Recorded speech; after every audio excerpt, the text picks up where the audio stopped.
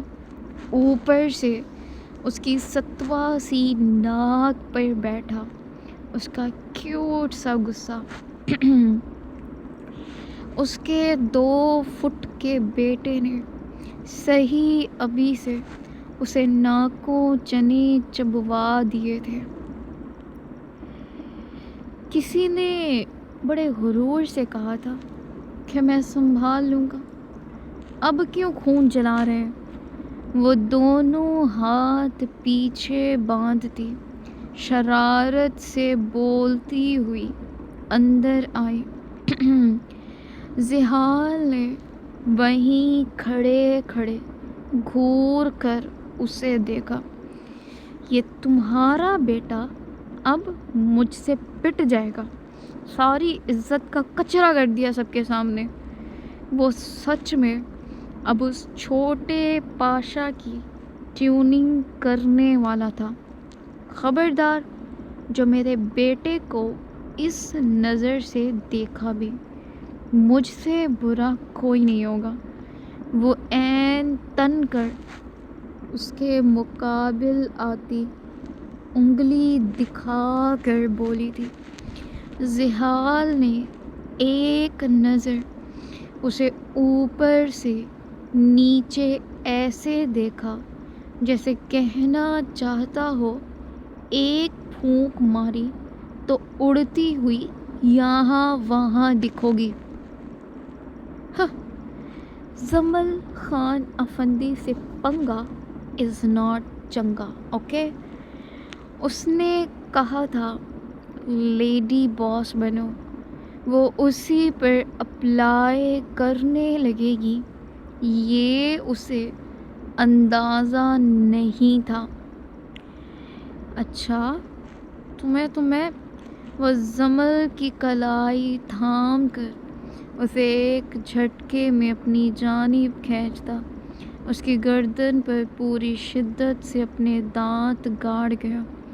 اس کی اس اچانک جان لیوا جسارت پر زمل نے تڑپ کر اس کا کالر مٹھی میں جکڑ کر اپنا سانس روک لیا تھا۔ بیٹا نہ سہی تو اس کی ماں تو ہے نا۔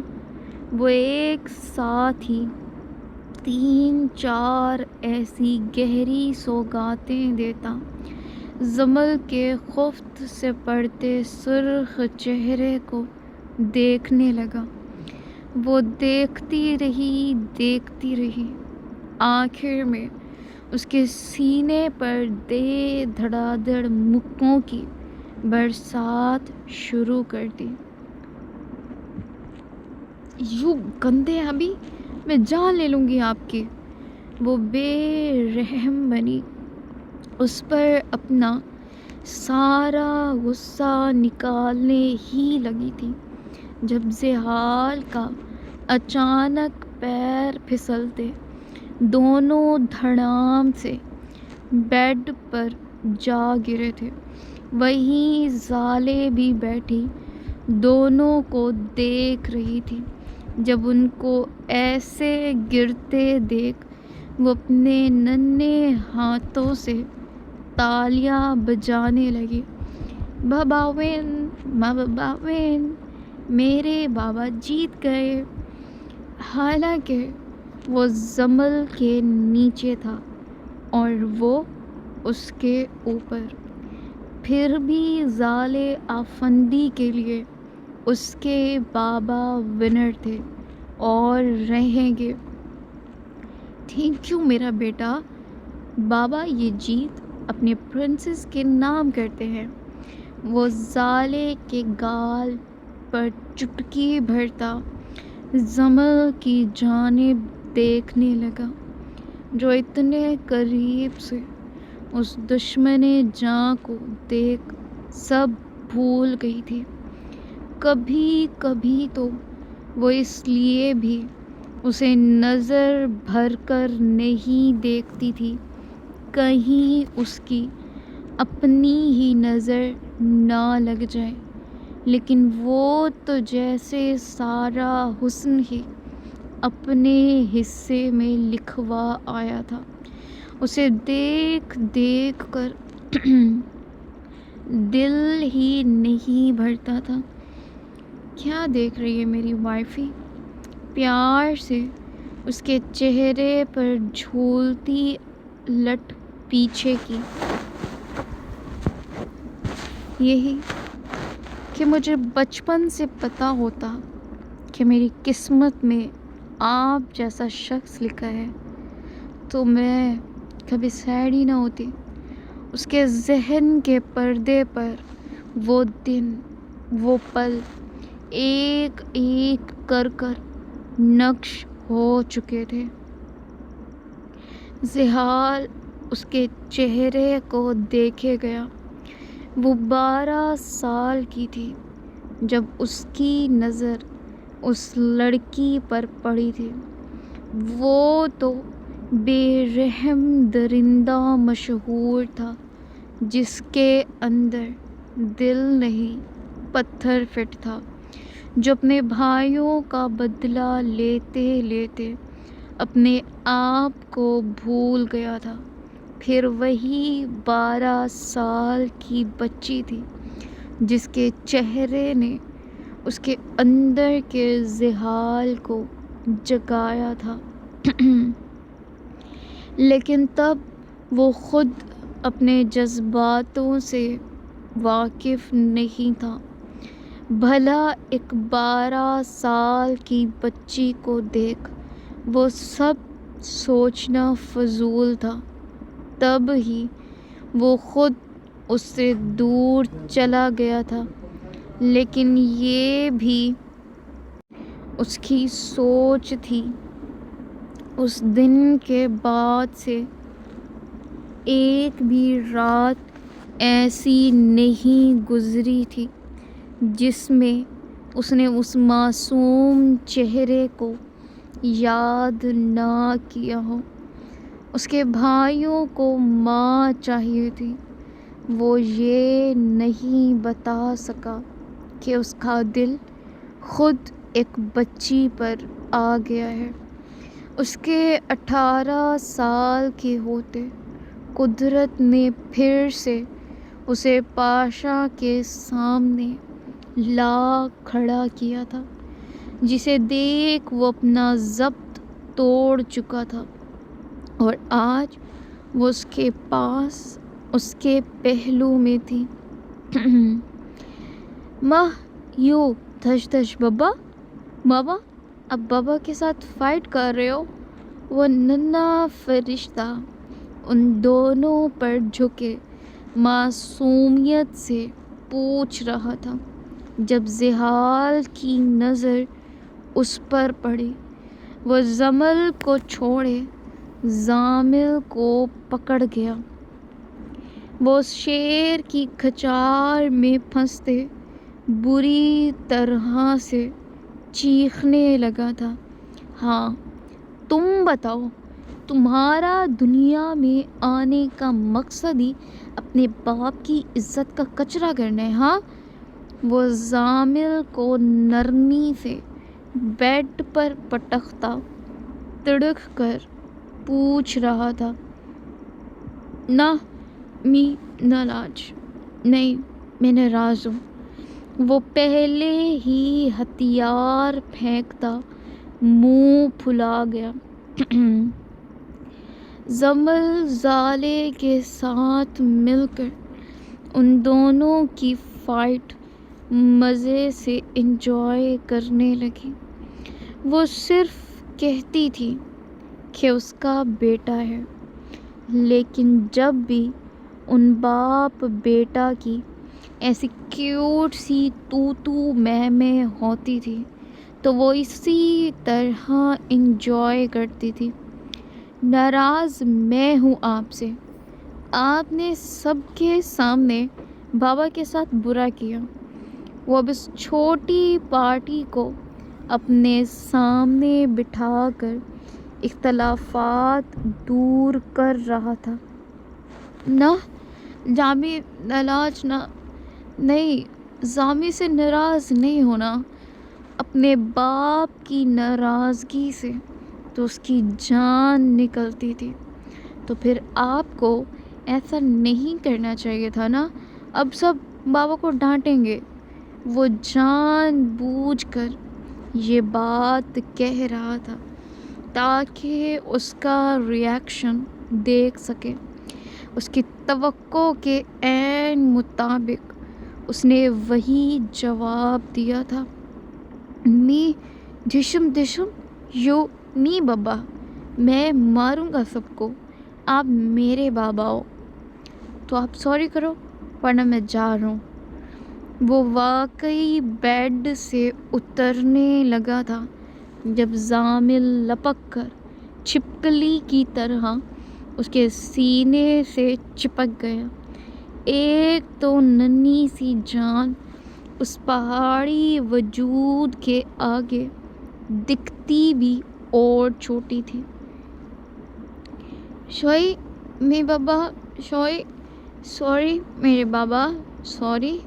وہ زحال کے گال چومتا محبت سے بولا۔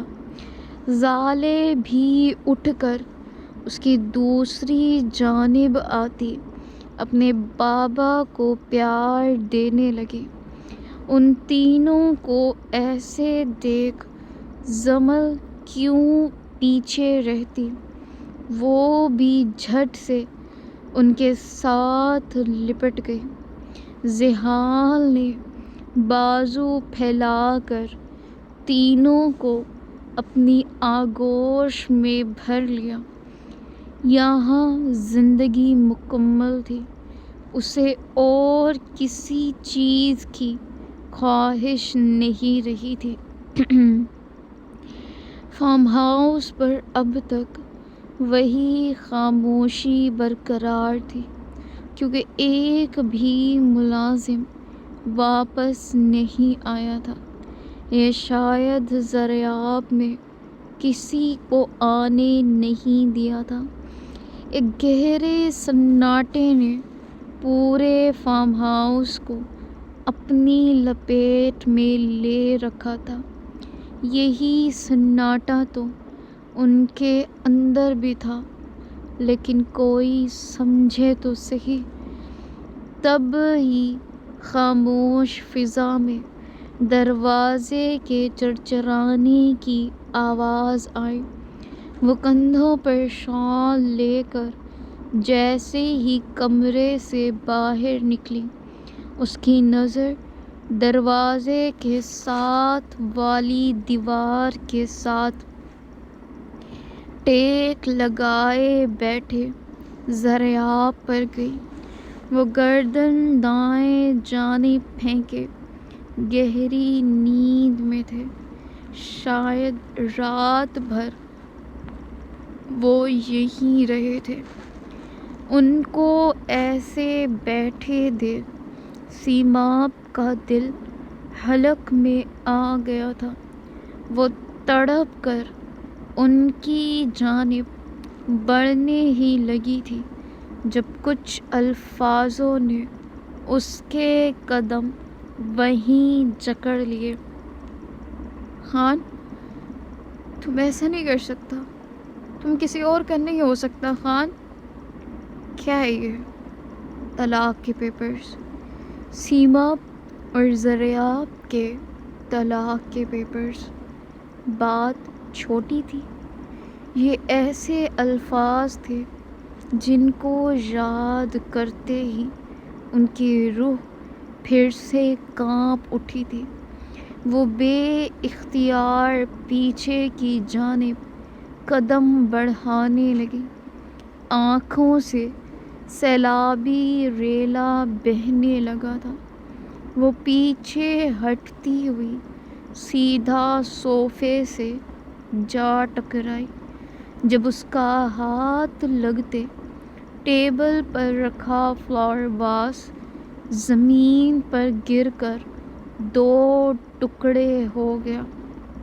اس آواز پر ذریعہ بدک کر پڑے تھے۔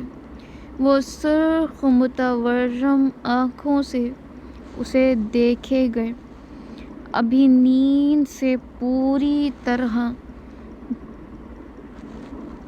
بیدار ہوئے نہیں تھے کہ ذہن میں وہی باتیں گردش کرنے لگی تھیں۔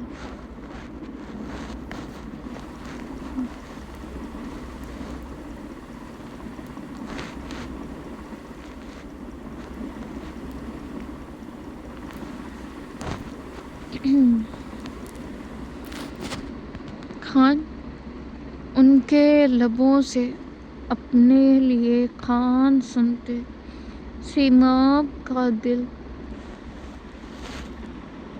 بری طرح سے پھٹنے کے قریب ہوا تھا۔ وہ سر نفی میں ہلاتی، رخ ہی پلٹ گئی۔ وہ دھیرے سے لڑکھڑا کر اٹھنے کی کوشش کرنے لگے۔ رات بھر ایک ہی پوزیشن میں رہ کر پورا وجود جیسے اکڑ سا گیا تھا۔ وہ پھر بھی ہمت کرتے اٹھے اور آنکھیں مسلتے خود کی حالت تھوڑی بہتر کرنے لگے، لیکن اگر وہ دیکھتے تو ان کا پورا وجود سخت سردی کے باعث شدید بخار میں ہانپ رہا تھا۔ خان تم، وہ کچھ کہنے ہی لگے تھے جب سیماب کی کانپتی ہوئی آواز ان کے کانوں میں گونجی، تم کب تک آئے گا؟ ہم کو انتظار ہے تمہارا۔ وہ لینڈ لائن پر کسی سے مخاطب تھی، لیکن اس کی بات سن کر ذریعہ کے ماتھے پر شکنیں ابھری۔ تم کدھر جا رہے خان؟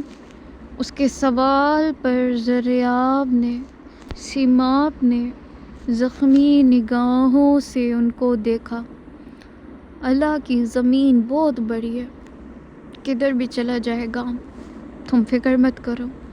وہ صرف بولی نہیں تھی، وہ اپنے لفظوں سے ذریعہ کی روح چھلنی کر رہی تھی۔ انہوں نے بمشکل مسکرانے کی کوشش کی۔ ہم کو بتاؤ، ہم لے چلتے ہیں تم کو جدھر بھی تم بولے۔ وہ سر جھکائے عاجزی سے پوچھ رہے تھے۔ ان کا یہی انداز تو سیماب کے لیے تکلیف کا باعث بن رہا تھا۔ وہ ایک طرف ٹوٹے ہوئے حالات کے مارے لگ رہے تھے، لیکن وہ قیامت جو انہوں نے اس پر ڈھائی تھی، اس کا اثر ان سب سے زیادہ طاقتور تھا۔ تم رہنے دو ذریعہ خان، تم مجبور ہے اپنے گھر والوں کے آگے، اضافی تو ہمارا وجود تھا تمہارے لیے، تو ہم چلا جائے گا کہیں بھی۔ وہ کیوں رحم نہیں کر رہی تھی ان پر؟ وہ تو سمجھ لیتی۔ ذریعہ کو اپنی سانسیں بے اختیار اٹکتی ہوئی محسوس ہوئی، پھر بھی وہ خود کو نارمل شو کرتے رہے۔ تم غصہ ہے نا؟ ہم معافی مانگ لے گا۔ بتاؤ کیسے معاف کرے گا تم؟ وہ ہر عمل کرنے کو تیار تھے۔ وہ تو قدموں میں گرنے کا کہتے تو آج ذریعہ خان اس کے قدموں میں بھی ڈھیر ہو جاتے۔ سیماب نے گہری نظر ان کے بکھرے وجود پر ڈالی۔ ڈارک براؤن پینٹ پر بلیک بٹنوں والی شرٹ، جس کے اوپر والے 2 بٹن کھلے تھے۔ گریبان بے ترتیب تھا، شرٹ کا ایک سرا پینٹ سے باہر منہ چڑھا رہا تھا، ماتھے پر بکھرے سلکی سیاہ بال، وہ بے رونق چہرہ۔ یہ وہ تو ضریاب نہیں تھے جو اپنے کف تک کھلے نہیں چھوڑتے تھے۔ آج وہی کف بے ترتیب سے مڑے پڑے تھے۔ وہ بے ساختہ نظر چرا گئی۔ ضریاب آگے بڑھ کر اس سے کچھ کہنے ہی والے تھے جب لاؤنج میں داخل ہوتے داراب پر ان کی نظر پڑی۔ اس کی نظر بھی ضریاب پر جوں ہی پڑی، اس کا کلیجہ منہ کو آ گیا۔ یہ اس کے لالا تھے۔ وہ تڑپ کر ان کی جانب بڑھنے ہی لگا تھا جب اس کی سماعتوں میں سیماب کے کچھ دیر پہلے والے الفاظ گونجے، آج تم ہمارا بھائی بن کر لے کر جائے گا ہم کو۔ ایسا کر سکتا ہے تو ہم کو ادھر سے لے جاؤ، ورنہ ہم خود کہیں چلا جائے گا۔ وہ بے اختیار اپنے دل کو قابو کر گیا، لیکن کیسے ممکن تھا؟ سامنے لالا تھے اور وہ بھی مجبور تھے۔ چلیں سیم، وہ سیماب کی جانب مڑ کر اس سے مخاطب ہوا۔ کدھر جا رہے تم؟ وہ سچ میں سیماب کو داراب کے ساتھ جاتے دیکھ تڑپ کر آگے آئے۔ ہم کو زی کے گھر چھوڑ دو داراب، ایک وہی جگہ ہے جہاں کوئی نفرت نہیں کرتا کسی سے اور نہ ناانصافی کرتا ہے۔ اس کے الفاظ خنجر کی طرح ضریاب کے دل پر لگے تھے۔ داراب اسے لے کر باہر نکل گیا تھا۔ جب اسے جاتے دیکھ ضریاب تڑپ کر اس کے پیچھے گئے۔ خان، ہمارا بات سنو۔ وہ نہیں رکی تھی۔ وہ شال اچھے سے لپیٹتی داراب کی جیپ میں بیٹھ چکی تھی۔ خان، ہم تم سے کہہ رہے ہیں مت جاؤ، ہم کو ضرورت ہے تمہارا۔ ان کے لہجے میں واضح تڑپ تھی۔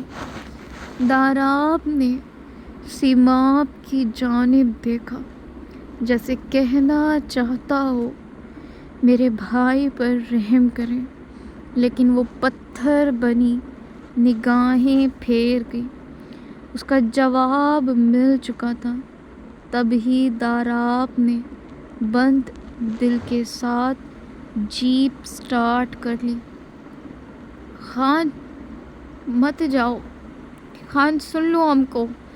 ان کی سانسیں سینے میں ہی اٹک رہی تھی، لیکن وہ ہمت کرتے بول رہے تھے۔ داراب نے جیپ کی سپیڈ کم رکھی تھی۔ شاید اس لڑکی کا پتھر دل پگھل جاتا، لیکن وہ تو جیسے آج قسم کھا کر بیٹھی تھی۔ خان، ہم تم سے ہاتھ جوڑ کے معافی مانگتے ہیں، ہم کو سن لو، ہم گھٹ گھٹ کے مر جائے گا ادھر۔ خان آنکھوں سے خاموش گرم سیال بہنے لگا تھا، آواز میں واضح کپکپاہٹ تھی۔ خان، اب مر جائے گا، ہم کو سن لو۔ وہ آخر میں دھیمے پڑتے بے جان سے ہوتے وہیں بیٹھتے چلے گئے، لیکن جیپ نہیں رکی۔ داراب روکنا چاہتا تھا، لیکن سیماب نے اس کی جانب جن نظروں سے دیکھا تھا وہ مجبور ہوتے جیپ فارم ہاؤس سے نکال لے گیا تھا۔ وہ وہیں بیٹھے اپنی قسمت کا ماتم کرنے لگے تھے۔ یہی تو اب انہیں کرنا تھا، لیکن جو آنسو نکل چکے تھے وہی تھے۔ آگے تو جیسے آنکھیں بھی خشک ہوتی، ایک بھی آنسو بہانے سے قاصر تھیں۔ وہ شل ساخت بیٹھے رہے، جبکہ ٹھنڈی ہواؤں کے سرد جھونکے ان کے جلتے وجود کو مزید جھلسانے لگے تھے۔ شام کی مدھم روشنی فارم ہاؤس کے پچھلے لان میں پھیل رہی تھی۔ گھاس پر لگی فیری لائٹس پورے ماحول کو نرم سنہری چمک میں نہلا رہی تھی۔ درمیان میں رکھی لمبی لکڑی کی میز پر رنگ برنگی موم بتیاں جل رہی تھیں، جن کی خوشبو ہوا کے ہر جھونکے کے ساتھ پھیل کر ایک خاص سا سکون دے رہی تھی۔ برلاس ہمیشہ کی طرح سب سے پہلے پہنچا تھا۔ ہاتھ میں کیتلی پکڑے وہ چائے بنا رہا تھا۔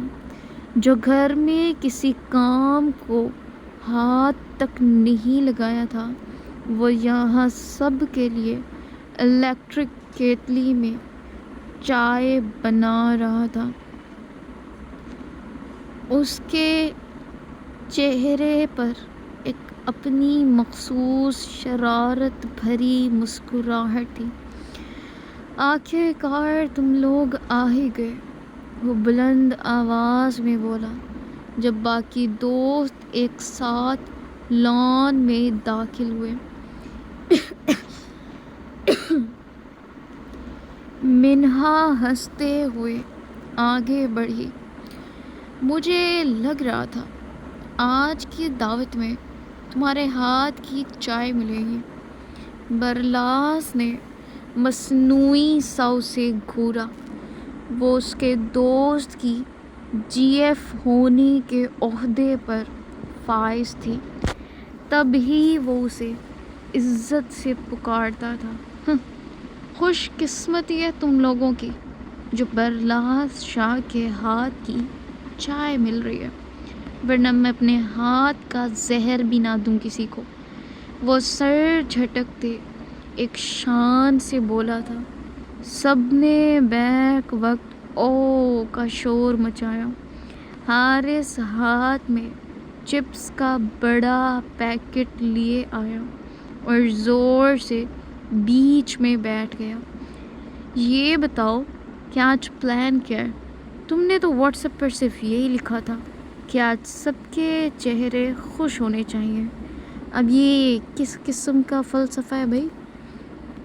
برلاس کرسی کے پشت سے ٹیک لگا کر بیٹھ گیا۔